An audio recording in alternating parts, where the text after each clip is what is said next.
sir. All right. Good morning. My name is Pat Cheatwood. I'm the police chief for Pelham.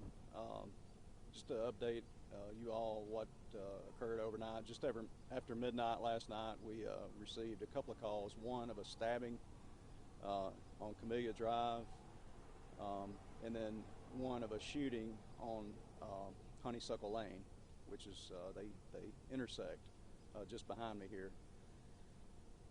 Turns out the one individual, 29-year-old male, stabbed another individual on Camellia Drive, left that scene on foot, rang a few doorbells. We have some video footage of him ringing one of the doorbells through a surveillance camera there. Seemed to be in some sort of excited state, not really sure what was going on at this point on the video, but he made his way on Honeysuckle Lane to the second location and was banging on the door there, and homeowner came to the door to try to find out what was going on. Struggle ensued, and the 29-year-old male was shot and killed at the second location. Joined this morning with Sergeant Brad Jordan. He's with the Shelby County Major Crimes Task Force. Investigation will be handled by them. It's unfortunate events. A lot of families, involved and affected by this. And once again, in just a matter of a few months, we've lost another resident of our city for something. We will find out later on what exactly caused this, but it's still unfortunate to lose somebody to violence like this. Does anybody have any questions? What's the status of the person that was stabbed? He's okay. He refused medical treatment at the scene. We did advise him to follow up with some medical treatment later today. Did the suspect, the deceased, have any tie to either the people? The first location was his residence. Yes. The first location. Yes. Did the homeowner shoot the individual? Not the homeowner, but a resident of that second home. Yes. Do you have anybody in custody right now? No, it appears to be self-defense at this time. It's early on, but that's what it appears to be at this time. The first location, what's the relationship between the 29-year-old and the person who was stabbed? Not really sure. I know they both resided there, but I'm not really sure what the relationship was at this time. One of the things that we were hearing during the night was that I'm guessing the person who defended themselves at the house on Honeysuckle was a trooper, law enforcement of some type? No. It is a resident of a law enforcement officer that was off duty, but no. And we try to do our best to protect the residents of law enforcement, obviously, for obvious reasons, but it was not the homeowner. No. Why are there so many agencies involved? I know Aaliyah was out here, Shelby County was out here, and Pelham. With major crimes like this across Shelby County, it's not uncommon for us to call in the task force just for extra help and to get investigators. Basically, we get the best of the best.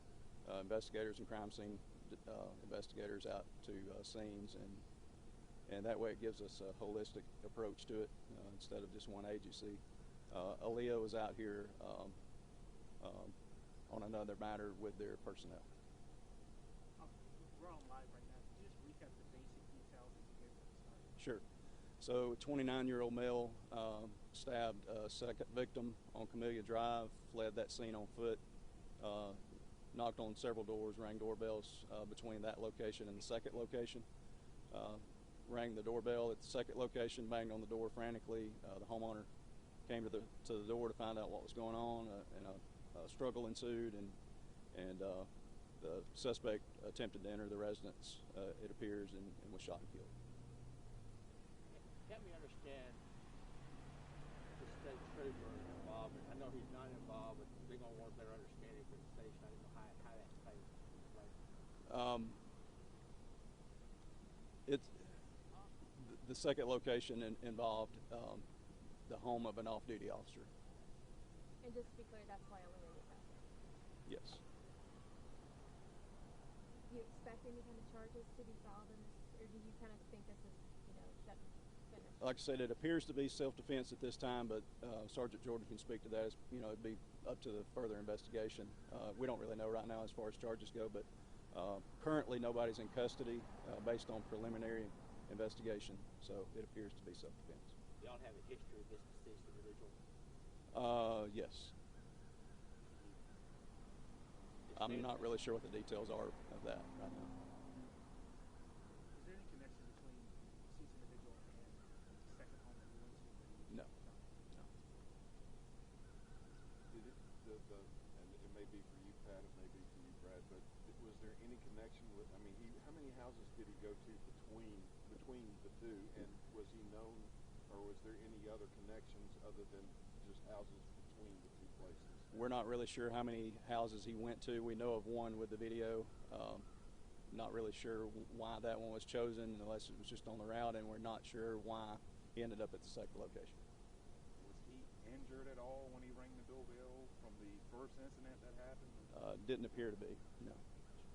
You mentioned that when he went to that second home, there was an altercation before he was shot. Do you know what started that altercation? Was he trying to get in the home? Like I said, he appeared on the video to be, excited, some sort of excited delirium. I'm not sure what was going on with him, but he also was not wearing any clothing at the second location when he arrived there, so not really sure what was going on with that. It's very cold out here. It's been cold all night, so we're not really sure what happened to his clothing. We're still searching for that, but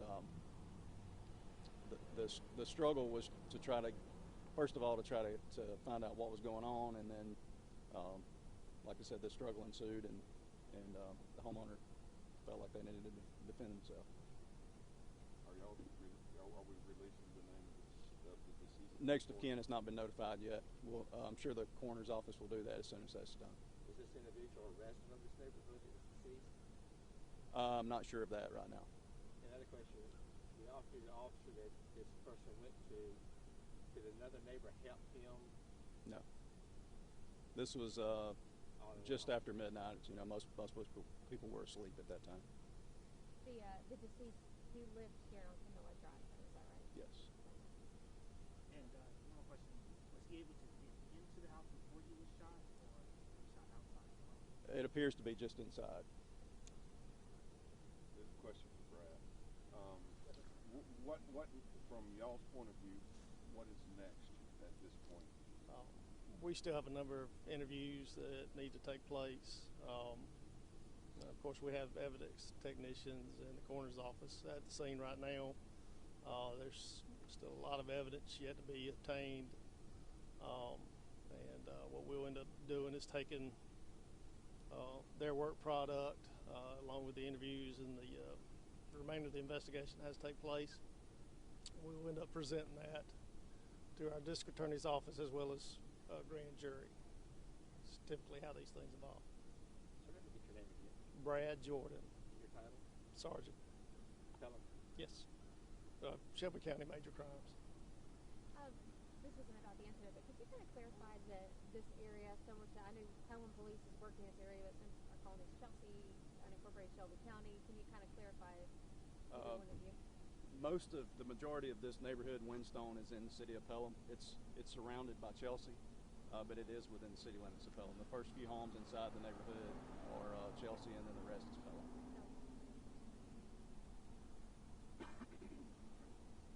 Thank you much. Thank you for what you do. Thank you so much.